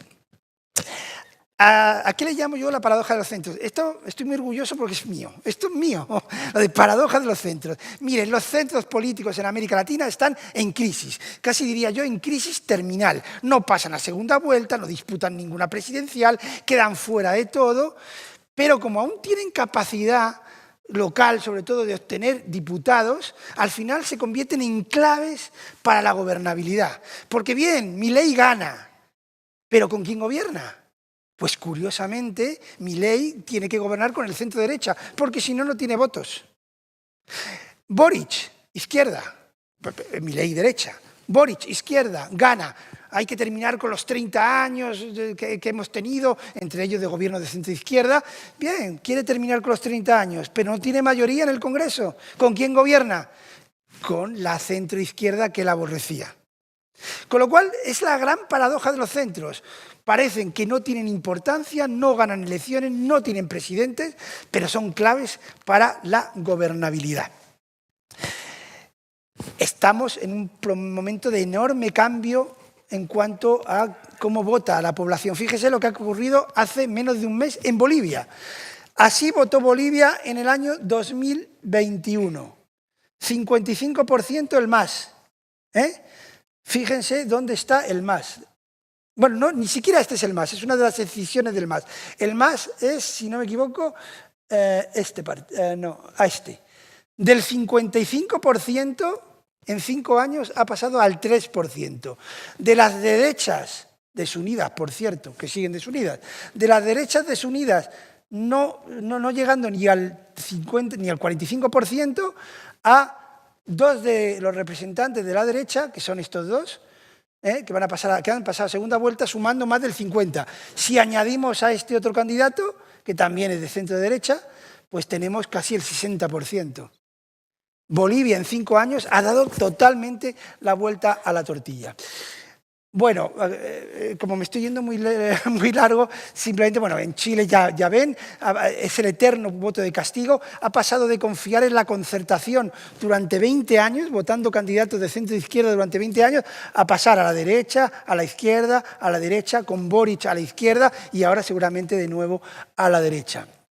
Bueno, estábamos hablando de los grandes problemas de la región desde un punto de vista político-institucional. Tenemos otro de ellos, es la existencia de nuevos y viejos autoritarismos. Daniel Ortega, quien le conoció en los años 80, no se espanta de lo que está ocurriendo ahora, sinceramente, pero bueno, ¿qué le vamos a hacer? El autoritarismo de Bukele, como ven, no va de ideologías. Teóricamente, izquierda, derecha, pero apelación al autoritarismo, ¿verdad? También izquierda por parte de Maduro, ya lo sabemos. Bueno, esto voy a ir un poquito más largo. Tenemos lo de los gobiernos débiles, ya lo he dicho, gobiernos sin mayoría. Cada vez los presidentes son repúblicas presidencialistas, pero cada vez dependen más de los congresos, con lo cual se están convirtiendo en presidencialismos parlamentarizantes. Perdón el palabrejo, pero bueno, esa es un poco la dinámica. la parálisis reformista de la que ya he hablado, el fracaso del giro a la izquierda, del último giro a la izquierda. Muy posiblemente ninguno de estos dos va a poder entregar la banda presidencial a alguien de su espectro político. Bueno, esto lo voy. Y llegamos al momento de la geopolítica, de Trump, de China y de la Unión Europea. Efectivamente. Bueno, básicamente yo lo que comentaría, ya para ir resumiendo y si no luego profundizamos un poquito más, es que yo intento tomar esto desde el punto de vista positivo. Trump es una distorsión tremenda, evidentemente. Es una distorsión casi estructural, porque los cambios de Trump, aunque llegue un demócrata dentro de 4 años, una gran parte de lo que ha hecho Trump seguramente se va a quedar, porque es muy difícil echar marcha atrás en muchas de las medidas que ha tomado y que va a tomar Trump. La verdad es que esto puede suponer una gran oportunidad para América Latina, para algo que no ha hecho nunca América Latina: diversificar sus relaciones internacionales. Miren, desde el momento de la conquista de América Latina por parte de España y Portugal, América Latina pasó a depender de la metrópoli, Lisboa o Madrid. Cuando acabó el periodo colonial, o como queramos llamarlo cada uno, se inició una nueva época y la metrópoli ya no era España, era Inglaterra. Cuando Inglaterra en el siglo XX entra en crisis, la metrópoli, entre comillas, dejó de ser Inglaterra y pasó a ser Estados Unidos. Ahora, el riesgo que tiene América Latina es que vuelva a caer en una monodependencia. Esa monodependencia es China, evidentemente. Y mucho más si Trump está en retirada o Estados Unidos está en retirada. El riesgo que tiene América Latina es volver a caer en esa monodependencia y ahora que en vez de a Washington, mire a Pekín. Pero estaríamos en el mismo problema con respecto a la dependencia absoluta con respecto a un solo actor. La gran oportunidad geopolítica que tiene América Latina es jugar a varias canastas. Seguir con Estados Unidos, no nos engañemos, no vas a cambiar tu estructura comercial y tu estructura económica de dependencia con respecto a Estados Unidos de la noche a la mañana. Eso lleva un tiempo y un proceso bastante largo. Estados Unidos tiene que ser y va a seguir siendo un referente. El 80% de la producción y de la exportación de México va a Estados Unidos. En tiempos, perdonen, yo soy historiador, perdonen que me retrotraiga tanto, no lo voy a hacer mucho más, no se preocupen, pero en tiempos de Porfirio Díaz, que fue un dictador mexicano del siglo XIX, se le achaca una frase que es muy famosa y que no dijo, pero bueno, pero vamos a suponer que dijo, que es México tan lejos de Dios y tan cerca de los Estados Unidos. En realidad lo que quiere decir esa frase es que había que diversificarse. Bien, Estados Unidos está en la frontera, no podemos olvidar que estamos al lado de Estados Unidos y que Estados Unidos es una potencia que consume nuestros productos, pero miremos a otros lados, miremos a Inglaterra en el siglo XIX, no se hizo entonces y no se ha hecho nunca. Cada vez que hay un nuevo presidente de México dice siempre lo mismo: voy a diversificar los intereses de América Latina, de México, y voy a mirar más hacia la región. No, solo miran a Estados Unidos, básicamente. Entonces, es una gran oportunidad para que América Latina diversifique sus relaciones con Estados Unidos presente, con China, que es ineludible. Como hablábamos José Félix y yo anoche, con India, nos olvidamos de la India, siempre nos olvidamos de la India. 100 millones de personas de la India son clase media consumidora. Sí, hay mucha pobreza, lo sé, pero 100 millones, es que 100 millones es el doble que España, y con capacidad de consumo. Bueno, es un mercado para exportar, sin duda. La Unión Europea, que la Unión Europea tiene una política con respecto a América Latina, la tiene, pero hay que articularla mucho mejor, cosa que no se está haciendo, y es el gran debe. Pero hay posibilidad, y ahí España tiene un papel que cumplir muy importante, si es capaz de España de mirar un poco más allá de su ombligo, que llevamos 10 años sin hacerlo, aquí entre nosotros. Y creo que la clave está ahí. Trump es un problema, es una distorsión, pero también es una oportunidad para diversificarse y para que América Latina tenga un papel en el mundo. ¿Grave problema que tenemos en América Latina? Pues el primero que les he dicho, que les estoy mintiendo, que no existe América Latina más allá de una expresión geográfica. Que nosotros podemos hablar muy mal de la Unión Europea y de Bruselas, algunos partidos lo hacen, el ogro de Bruselas, pero por lo menos tenemos una voz en el mundo, más o menos débil, más o menos coherente, pero la Unión Europea va como Unión Europea a los sitios. Y si Trump tiene que llamar por teléfono a alguien de Europa, sabe a quién llamar. and von der Leyen, ¿verdad? Bien, cuando Trump quiere llamar a alguien de América Latina como representante de América Latina, ¿a quién llama? A mí no, ¿eh? Pero ni a mí ni a nadie, porque cada país de América Latina hace la guerra por su cuenta, porque les podría estar durante horas hablando sobre las iniciativas de integración latinoamericana. Hay a cientos, con muchísimos nombres, OEA, OAU, AI, OU, pero finalmente ninguna, salvo Mercosur y así, ha funcionado, con lo cual América Latina no habla con una sola voz ni tiene una presencia coordinada. Las dos grandes potencias, Brasil y México, que podían en algún momento coordinarse para tener un peso específico tremendo, cada una juega su papel porque cada una quiere ser protagonista y líder mundial. Siempre que se habla de la renovación o de la reforma de la ONU, surge la pelea entre México y Brasil. ¿Quién va a tener la representación en la ONU, en el Consejo Permanente de América Latina? No se crean que se ponen de acuerdo. México quiere ser ese representante y Brasil también. Entonces, mientras que América Latina no sea capaz de hablar con una sola voz, coordinarse, miren, yo soy bastante pragmático, no sueño con la integración como quería Bolívar, que no la quería, por cierto, pero bueno, como la quería Bolívar, yo no sueño con eso es imposible. Aspiro a algo menos, mucho más concreto, a que por lo menos se coordinen, no que se integren, pero que por lo menos se coordinen. Y si se coordinan, pues algo tendremos. Ya para finalizar, le decía, los estados latinoamericanos están fracasando, pero en algo fueron muy exitosos a lo largo de la historia, en crear identidad nacional. En eso nos han ganado a todos. España, todos lo sabemos, tiene un problema de identidad. ¿Qué somos los españoles? Llevamos 200 años preguntándonos y todavía no lo sabemos. El mexicano lo tiene clarísimo. Entre otras cosas porque puede cantar un himno. Perdónenme que me diga, pero España, con todo ¿qué himno va a cantar si ni siquiera tiene letra? Parece una chorra, perdón lo de chorra, parece una anécdota, pero es que eso crea identidad nacional y el mexicano la tiene, el guatemalteco, país pequeñito, la tiene, porque entre otras cosas tiene un rival en el que mirarse, México. México es el grandote que siempre ha abusado de nosotros, pero nosotros los guatemaltecos, el mexicano, si algo es nacionalista. Si algo está orgulloso es de que cuando Pancho Villa invadió Estados Unidos y el ejército estadounidense fue a buscarle para detenerle y castigarle, todavía le están buscando. Sí, el orgullo nacional.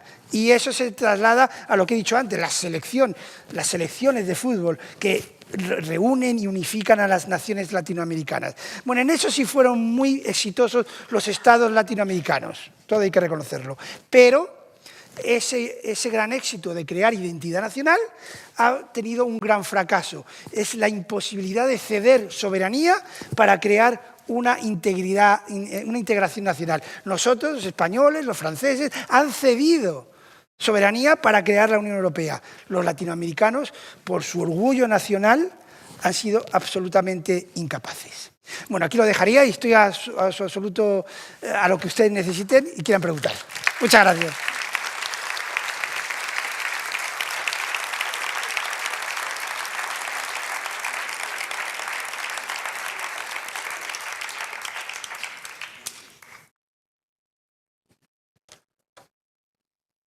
Adelante, no tengan miedo, que lo divertido viene ahora.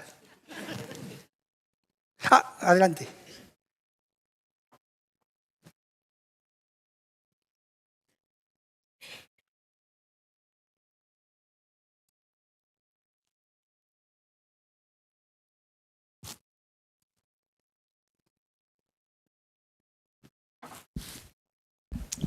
Eskerrik asko. Felicitaciones por la presentación. Muchas gracias. Voy a intentar vincular varios de los temas, ¿de acuerdo? No le digo bien, perdón. Sí, que voy a intentar vincular varios de los temas que has lanzado, ¿de acuerdo? Vale. Un poco partiendo de mi experiencia en Ecuador de años, ¿ok? Entonces voy a intentar también vincular. La primera, las dos van a ser sobre actores no estatales emergentes, ¿de acuerdo? Que presentan, uno, una oportunidad positiva y la otra negativa para los gobiernos democráticos, etcétera. ¿De acuerdo? El primero, en negativo, ¿ok? Y vinculando con Trump ayer, el peligro que presentan los carteles internacionalizados de cuarta generación y, sobre todo, como usted ha descrito, en situaciones en las que hay ausencia del Estado.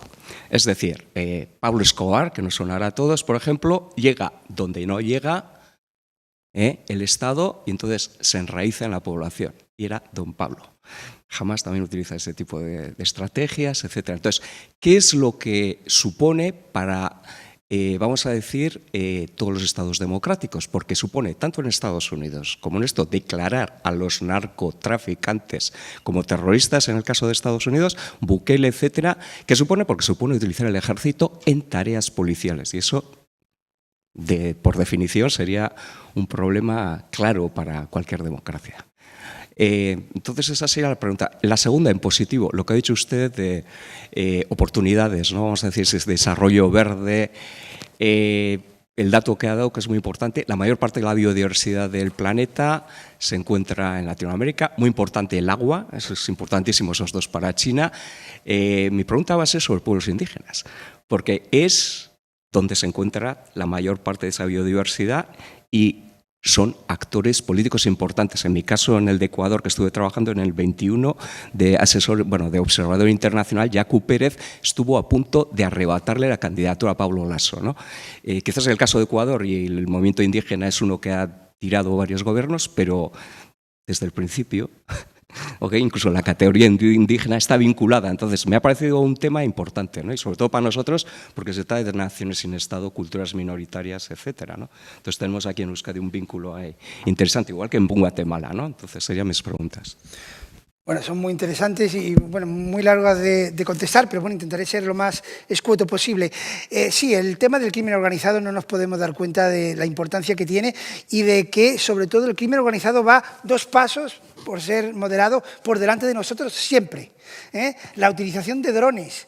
No sé si han seguido las noticias últimas de Colombia, pero el ataque que se produjo la semana pasada fue con drones. Es decir, la capacidad de fuego y de desafío al Estado y a las Fuerzas Armadas que tiene el crimen organizado con la capacidad de utilizar drones y nuevas tecnologías es exponencial y pone en peligro no solamente la viabilidad de los Estados, sino de los Estados democráticos, ¿verdad? Y son una potencia económica. Claro, pensamos en la droga, ya no es solo la droga, es la minería ilegal. Ayer hubo un golpe tremendo en Brasil al crimen organizado que básicamente lo que tenía era inversiones en sectores no informales, sino formales, estaban formalizados. Los ingresos que tenían de la droga, de la minería ilegal, los limpiaba, los lavaba a través de esos negocios legales, ¿vale? Entonces, sí, evidentemente, yo tengo la teoría de que hay algunos estados latinoamericanos que van camino de la haitianización. No voy a dar nombres porque seguramente me equivocaría y también por no dar esos nombres, ¿verdad? Entonces, sí, efectivamente, ahí hay un reto existencial para América Latina, para Estados Unidos, porque a Estados Unidos, sinceramente, no le puede interesar de ninguna manera que Haití es un Estado fallido, eso sí se puede decir, que haya un Estado fallido en el Caribe, porque eso no solamente incide en Haití, sino en Estados Unidos, porque Haití es una plataforma de la exportación de drogas hacia Estados Unidos, porque Haití exporta migración que presiona a la República Dominicana, uno de los países que va bien en la región, y incrementa el flujo de migración y presión migratoria a Estados Unidos, con lo cual Estados Unidos de Trump, por muy que se esté fijando solamente en su situación interna, tiene que fijarse también en lo que está pasando en la región porque le va a terminar afectando. Entonces sí, el crimen organizado y su capacidad es algo que nos involucra a todos, incluido la Unión Europea, porque la droga que se consume aquí, ¿de dónde viene? Entonces, efectivamente, estamos nosotros... Bueno, y no solo la droga. Vamos a ver, en Madrid ya hay maras, es verdad que se está golpeando muy duramente a esas primeras clicas, como las llaman ellos, mareras, pero yo estoy seguro que tiene que haber más. Y lo que está pasando en el Estrecho, yo no soy un especialista, pero lo dejo ahí, huele muy mal. Huele muy mal, de que hay narcotráfico, hay crimen organizado al otro lado del Estrecho y al otro lado del Estrecho también. La otra de los pueblos indígenas, pues mire, me ponen en un brete. Yo creo que si tienes debajo de tus pies una riqueza inmensa, es una locura no explotarla. Porque es decir, es quizá la posibilidad de que salga de la pobreza y se puedan crear infraestructuras educativas, infraestructuras físicas, etc. Pero claro, yo lo entiendo a usted también, bueno, no sé si va por ahí, pero supongo que sí, hay que mantener los equilibrios medioambientales. Entonces, ¿cómo se consigue explotar la riqueza y a la vez... Sí.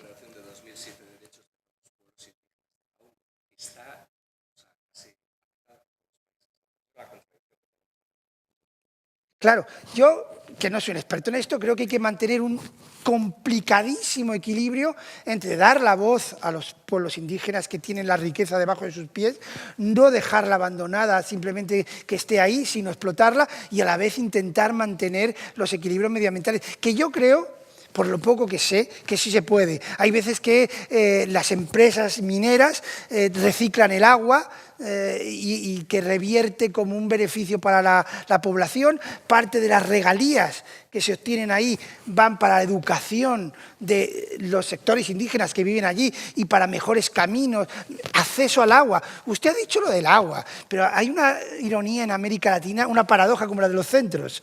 Es decir, América Latina es riquísima en agua y hay mucha población que no tiene acceso al agua. Bueno, pues a lo mejor la empresa minera que obtiene todos esos beneficios puede invertir en la comunidad para que esa comunidad tenga escuelas, salud y acceso al agua.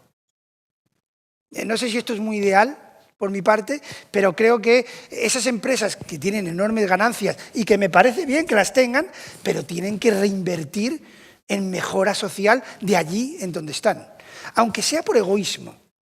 Por puro egoísmo. Si tú tienes contenta la población en la que te estás desarrollando, esa población no te va a boicotear, no te va a hacer protestas y te va a respetar y va a ser un incentivo más para ella que esa empresa vaya bien. Egoísmo puro. Pero bueno, también el egoísmo sirve para beneficio de todos, a veces. Sí, buenos días. Uy, no sé dónde... Aquí. Por algo llevo gafas. Ah, Sí. gracias. Sí, buenos días. Muchas Buenos gracias días. por la exposición. La pregunta es sobre Perú, porque ha salido un gráfico ahí un poco de refilón sobre los presidentes de Perú y prácticamente, pues desde Fujimori a Castillo, todos estaban encausados, Sí. procesados. Entonces, incluso creo que Alan García llegó a suicidarse cuando iban a por él. Sí. La pregunta es, ¿por qué? ¿Porque son más corruptos que en otros sitios? ¿Porque los jueces son muy duros? Y luego la señora Boluarte parece que su legitimidad es cero y no sé si apunta algún candidato a la Trump también por allí. Muchas gracias. Sí, sí. Bueno, interesantísimo. Mire, no, la corrupción, y lo sabemos todos, no es un problema latinoamericano solamente. Es verdad que con los problemas institucionales que hay de fuertes instituciones, ausencia de fuertes instituciones en América Latina hace que la corrupción a veces pueda acampar más por sus respetos. Pero no, mire, ¿dónde está? Si usted y yo quisiéramos ir a Argentina y visitar a Cristina Kirchner, ¿dónde tendríamos que ir? A su casa, porque no está en prisión domiciliaria. Entonces, quiere decir que es un problema a escala mundial. Y en Argentina mismamente, Milei ganó por muchas razones, sobre todo económicas, pero también de lucha contra la corrupción. Ahora mismo tiene dos problemas tremendos de escándalo de corrupción y uno de ellos toca a su hermana. Y su hermana, no solamente su hermana de sangre, es la clave de la gestión política, es la que lleva el día a día político. Y hay un escándalo de corrupción que la toca muy de cerca a ella. Seguramente será inocente, estoy seguro, pero bueno, ahora mismo está la situación así. Entonces, mire, no lo he dicho, quizá ha quedado un poco velado, pero uno de los graves problemas que tiene toda la región son las instituciones. Que las instituciones no funcionan, que no son efectivas, que no son eficientes. Nuestras instituciones españolas y europeas tienen muchos problemas, pero bueno, funcionan. Allí es que no funcionan. Y aparte no tienen recursos humanos, porque porque no están los mejores dedicados a la función pública y tampoco tienen recursos financieros ni materiales. Con lo cual, ante esa ausencia de institucionalidad, es el campo abonado para la corrupción.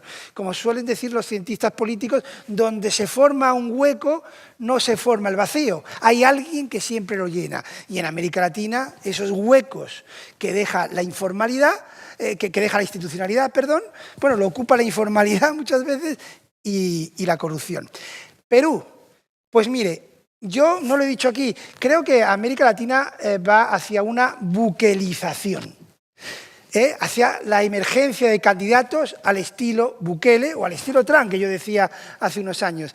Miren, les voy a poner un ejemplo. Los debates electorales que está habiendo interesantísimos en Chile, todos sacan a colación a Bukele, la derecha, evidente, pero la derecha y la derecha-centro, porque que lo haga la derecha yo lo entiendo, pero la centro-derecha que ponga como ejemplo a Bukele, eso ya me resulta un poquito más complicado. En Bolivia lo mismo, el centro-derecha y la derecha tienen como referente a Bukele y le citan. Los dos candidatos que se van a enfrentar, uno muy a la derecha, Quiroga, cita constantemente, se va a acabar la robadera, como dice Bukele, lo dice él, Quiroga, y el candidato vicepresidente del candidato más centrista, a mí, aquí entre nosotros, me recuerda a, no físicamente, sino por las cosas que dice, a Bukele. Bueno, fíjese si me recuerda a Bukele que él creó un partido que se llamaba Nuevas Ideas de Bolivia, y el partido de Bukele se llama Nuevas Ideas. O sea que la inspiración, no sé de dónde le viene, pero lo intuyo.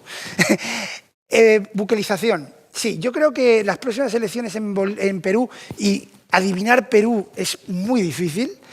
El candidato que es alcalde de Lima actualmente, que es una especie de Bukele, para que nos entendamos todos, ahora mismo es quien se perfila como favorito. Pero hay candidatos peores, como el hermano de Ollanta Humala, que fue presidente, que se llama Antauro Humala, y que yo, como esto se está grabando, no le voy a describir porque quedaría grabado. Pero es una especie de nacionalismo étnico. Y los nacionalismos étnicos en Europa nos recuerdan a cosas muy desagradables. Su partido, por cierto, tenía las siglas de su nombre. O sea que no solamente es Salvador Narrala quien hace esas cosas. Tampoco parece que son muy originales. Perdón la anécdota. ¿Ustedes se acuerdan de Jesús Gil?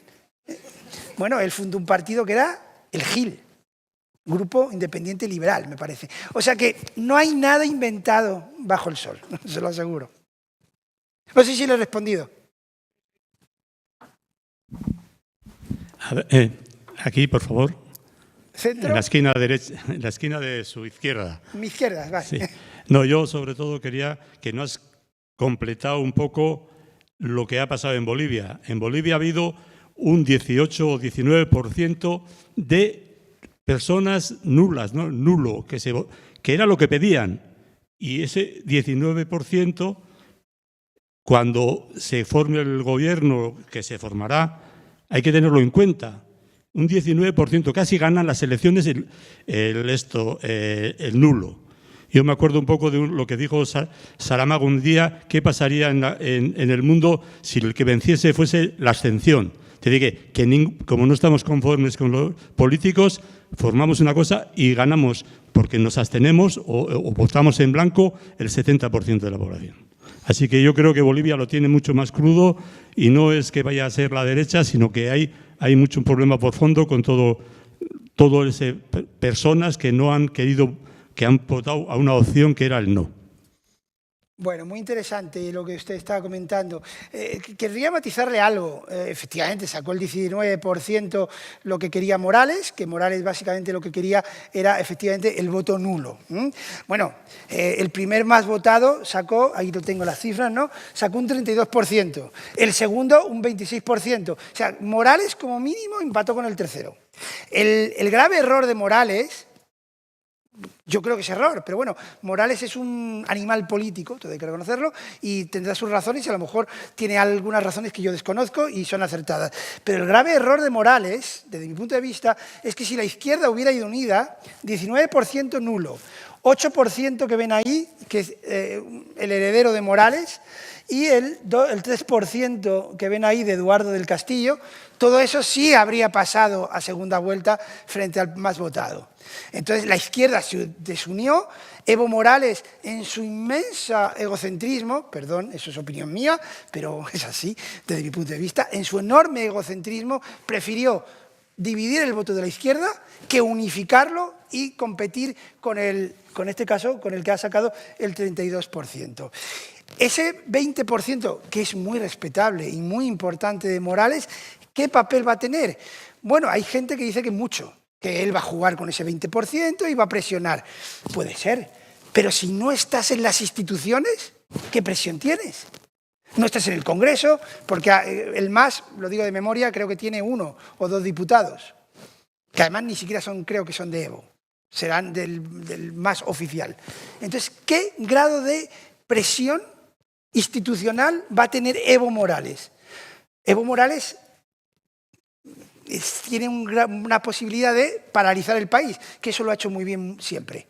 Bloquear las carreteras, impedir ser detenido, porque hay una orden de detención contra él, por una serie de escándalos bastante desagradables, por cierto.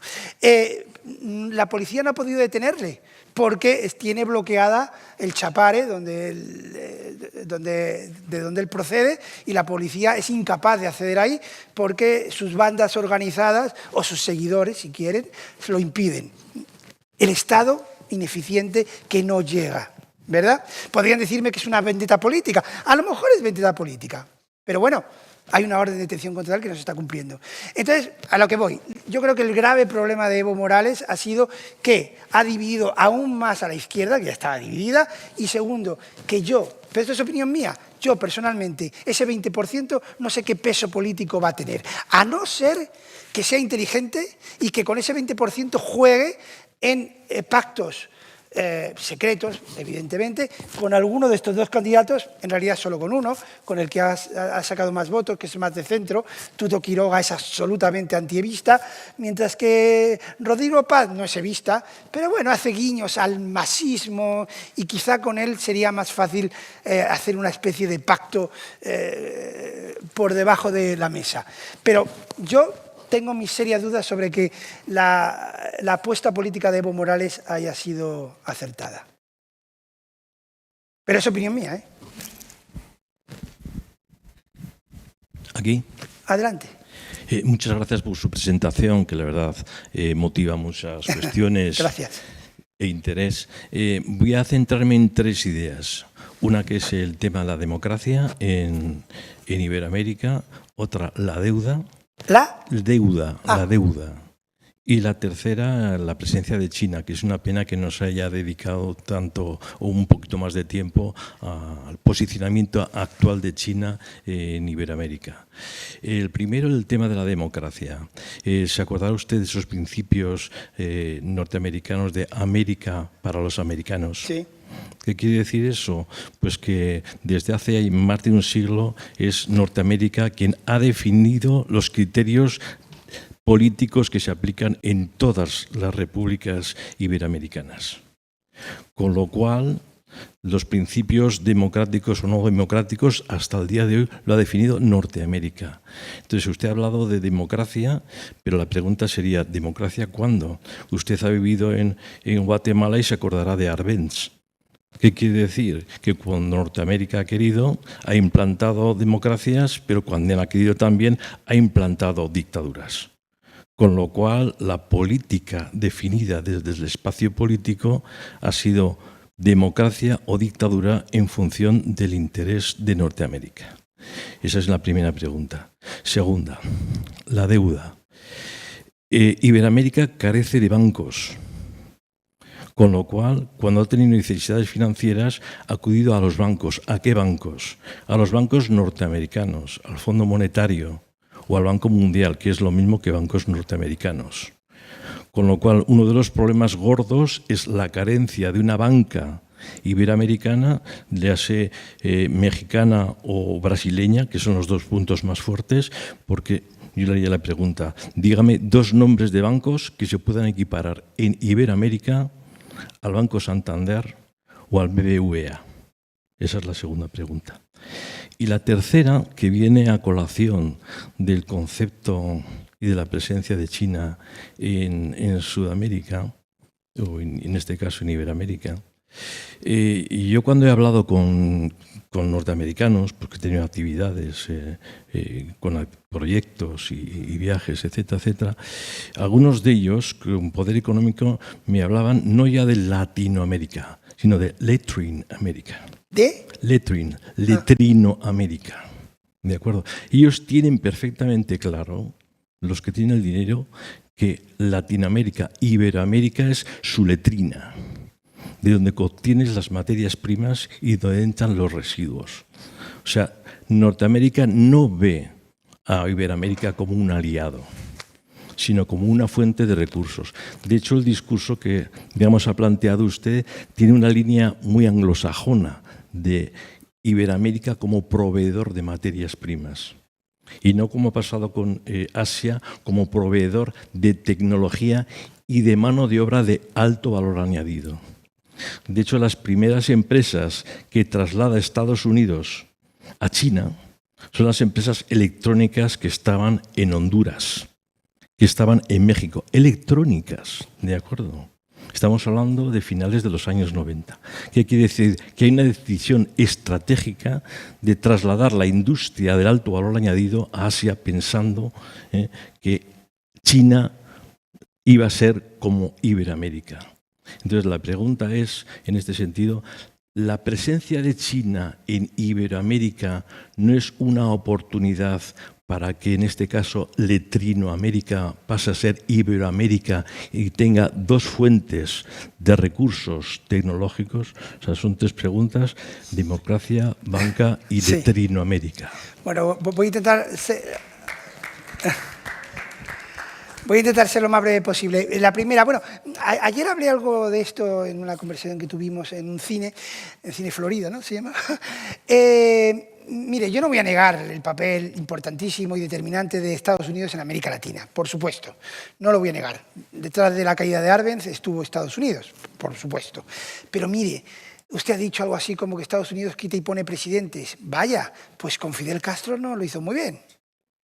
Y con Daniel Ortega, y perdóneme, con Nicolás Maduro, que ha mandado 4.000 efectivos, ¿ustedes saben cuánto utilizó Estados Unidos en Panamá en el año 1989? 20.000 efectivos.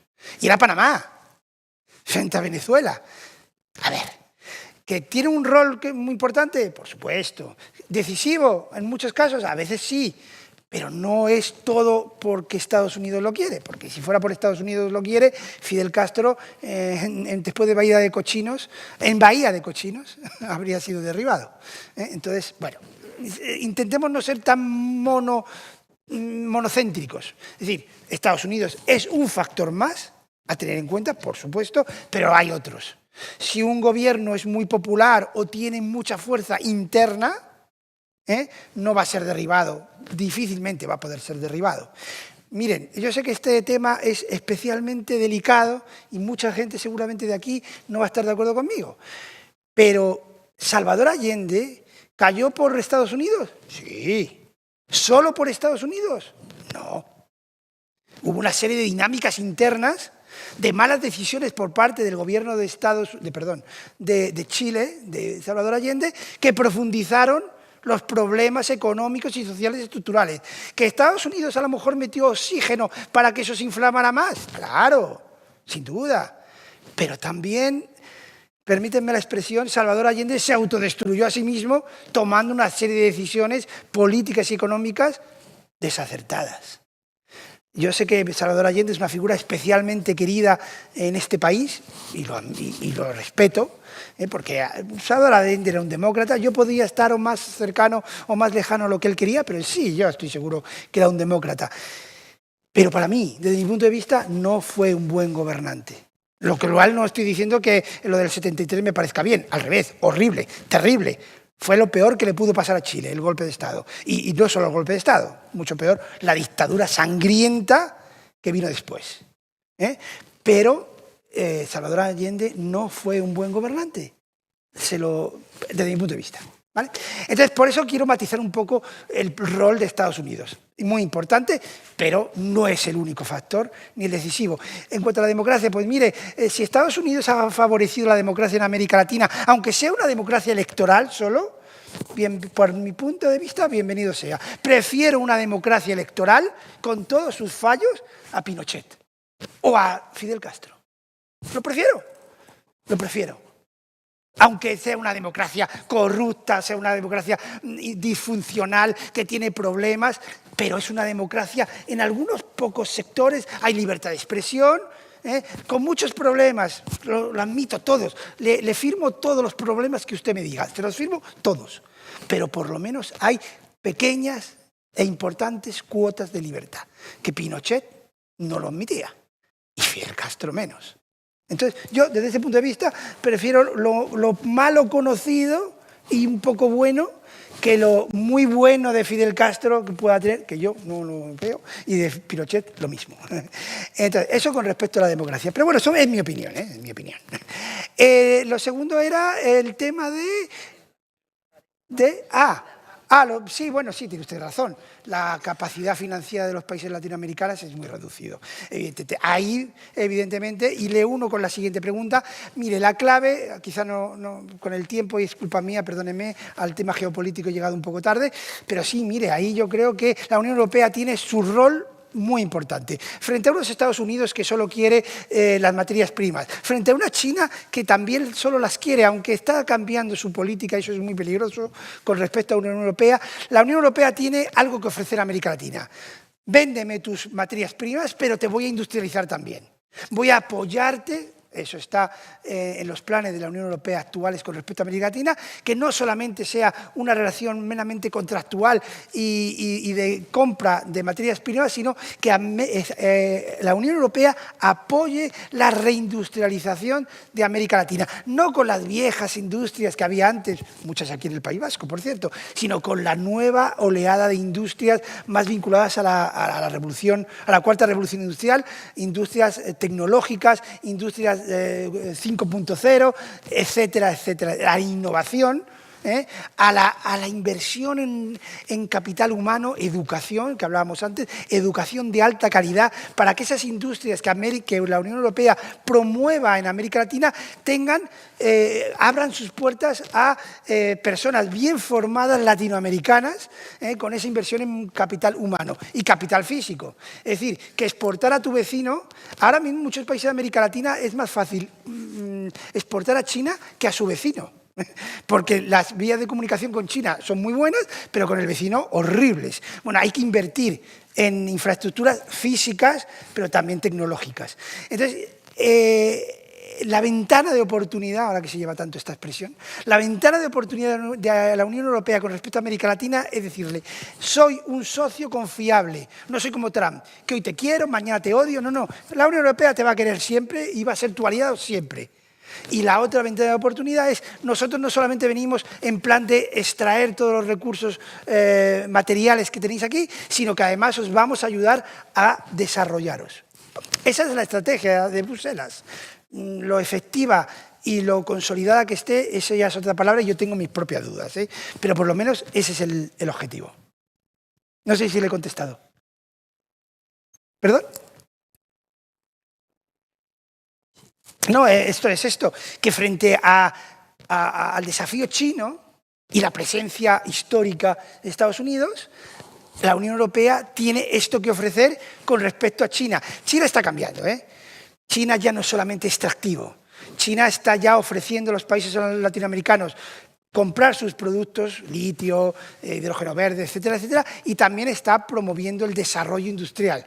Con lo cual hay que admitirlo, nos está empezando a ganar la carrera en cuanto a influencia y presencia en América Latina. Pero la Unión Europea no tiene todo perdido todavía, porque apenas China, con todo su enorme potencial, mucho mayor que la Unión Europea, todo hay que reconocerlo, con todo su enorme potencial, está empezando. Y nosotros, la Unión Europea, tiene mayor experiencia, mayor vinculación. A ver, no nos engañemos. La Unión Europea y la América Latina tienen unos vínculos muy grandes también desde un punto de vista cultural. Pertenecemos a Occidente, No digo que seamos mejores ni peores, pero pertenecemos al mundo occidental. China no es Occidente, es otra cosa. Y evidentemente los vínculos son más complicados de establecer. Y la Unión Europea, desde ese punto de vista, también desde su presencia histórica no solo por la historia, sino por la inversión económica y comercial, tiene una fuerte presencia allí, con España como evidentemente como puntal muy importante. Eso es lo que hay que aprovechar, pero no hay que dejar pasar el tiempo. Problema, que ustedes lo saben, la Unión Europea es como un elefante, es lento, muy lento, pero creo que hay que apretar el acelerador o China nos come el terreno, sin duda.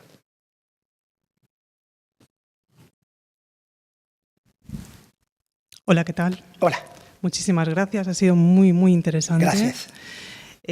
Usted se ha referido antes a la desigualdad económica en América Latina y a mí me gustaría saber cuál es la situación de desigualdad entre hombres y mujeres y, en su opinión, qué relación tiene o puede tener esta situación con el crecimiento económico de la región. Gracias. Muchísimas gracias. Es una pregunta muy interesante. Miren, antes les comentaba que uno de los problemas que tiene América Latina es que el bono demográfico, es decir, esa gran cantidad de jóvenes que se incorporaban al mercado laboral, eran una fuente de riqueza porque evidentemente los jóvenes tienen mayor capacidad de vida laboral, producen más, etcétera, etcétera, y no suponen un peso, perdón, lo del peso, para las arcas públicas, porque su fuente de ingresos procede de su trabajo. El bono demográfico se ha acabado. ¿Se ha acabado? ¿O se está acabando? En Guatemala no, por ejemplo. En Guatemala todavía no, pero en Chile, en Argentina, el bono demográfico se ha acabado. Necesitamos encontrar mayor cantidad de población que se incorpore para ser productiva en el mercado. Y se nos han acabado los jóvenes, o se nos están acabando los jóvenes. ¿Dónde encontramos eso? ¿Dónde está eso? Las mujeres. La incorporación, que ha aumentado muchísimo, a Dios gracias, pero la incorporación de la mujer al mundo laboral, en muchos, no en todos, evidentemente, pero en muchos países de América Latina está muy retrasada. Entonces, ¿cómo podemos suplir esa falta de bono demográfico? Efectivamente, la incorporación de la mujer al mercado laboral. América Latina, por ser muy claro, es en líneas generales no, prácticamente en todos los países, una sociedad muy machista. Muy machista, sí, hay que reconocerlo. Pero precisamente la incorporación de la mujer al mundo laboral está rompiendo esas ataduras machistas. Lo que ocurre es que hay algunos fenómenos que van a contracorriente, que lo hablábamos ayer, por cierto, la presencia cada vez mayor de las iglesias neopentecostales. Y aunque es verdad que hay iglesias neopentecostales de todos los tipos, hay iglesias pentecostales y también de la comunidad LGTBI, la hay, sí, muy minoritaria, evidentemente, pero tampoco tenemos que pensar que todos los neopentecostales son personajes del siglo XVI. Hay algunas iglesias que son más modernas y son más adaptadas a la actualidad. Pero es verdad que las más fuertes, las más poderosas, las que más seguidores tienen, las que son multimillonarias, en todos los sentidos, esas son las más conservadoras. Y evidentemente eso es un retraso en cuanto a la posibilidad de que la mujer alcance una igualdad con respecto al hombre en las sociedades latinoamericanas. Pero mire, la realidad es muy dura en el sentido de que o se hace o no se hace. Ante la falta, ya digo, de bono demográfico, el rol de la mujer tiene que crecer y si el rol de la mujer crece en los mercados laborales, la igualdad se da por sí misma, porque es imposible mantener un mercado laboral en desigualdad, imposible. Además, incluso la informalidad, muchas de esas personas que están en la informalidad, en Bolivia, por ejemplo, la gran mayoría son mujeres y esa informalidad son pequeñas empresas informales, eso sí, pero que sostienen a la familia. Mucho más... Además, les voy a hacer muy claro, ya que estamos entre amigos. Miren, cuando se pusieron en marcha planes de apoyo social en América Latina, el Estado que ayudaba, ¿a quién daba el dinero? ¿Al marido o a la mujer? Aquí diríamos a los dos, ¿no? Da igual, es una cuenta común. No, en América Latina, en muchos países, el dinero iba a la mujer. ¿Por qué? Porque el hombre se lo gasta en otras cosas, en múltiples cosas que no tienen nada que ver con la familia. Entonces, el Estado sabía que si se lo daba a la mujer, bueno, había alguna mujer que a lo mejor se lo gastara mal, porque de todo hay en la viña del Señor, pero evidentemente sabían que si se lo daba a la mujer se lo dedicaría para el bienestar de sus hijos y para que sus hijos fueran a la escuela. Con lo cual el rol de la mujer, incluso con esa mentalidad quizá un poquito antigua, es fundamental y lo va a ser cada vez más. Y la integración de la mujer en el mercado laboral es clave para el desarrollo, para el mayor desarrollo económico y social de América Latina. No sé si te he contestado.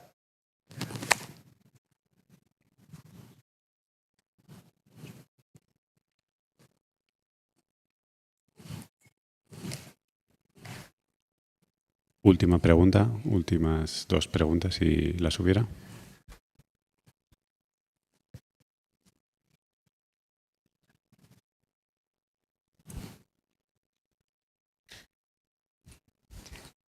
¿Nadie se anima? Bueno, pues entonces le damos un aplauso. Muchísimas gracias. Muchas gracias. Muchísimas gracias. Beno, eskerrik asko guztioi zuen parte hartzeagatik, noski Rogeliori bere hitzaldiagatik. Gogoratu arratsaldeko 7:00 areto honetan Afrikako lider berriak, gizon eta emakumeak, itxaropenak eta errealitatea, hitzaldia entzuteko aukera izango dugula, Hilaria Bianeke Angolarraren eskutik. Bueno, muchas gracias, por supuesto, a Rogelio por la conferencia tan interesante, a todos ustedes por las preguntas que le han lanzado y que él tan amablemente ha contestado. Os recordamos que a las 7 de la tarde podremos asistir aquí a la conferencia a las nuevas lideresas y líderes de África, expectativas y realidades, que correrá a cargo de la angoleña Hilaria Bianeke. Buenas tardes, arratsalde on. Buenas tardes.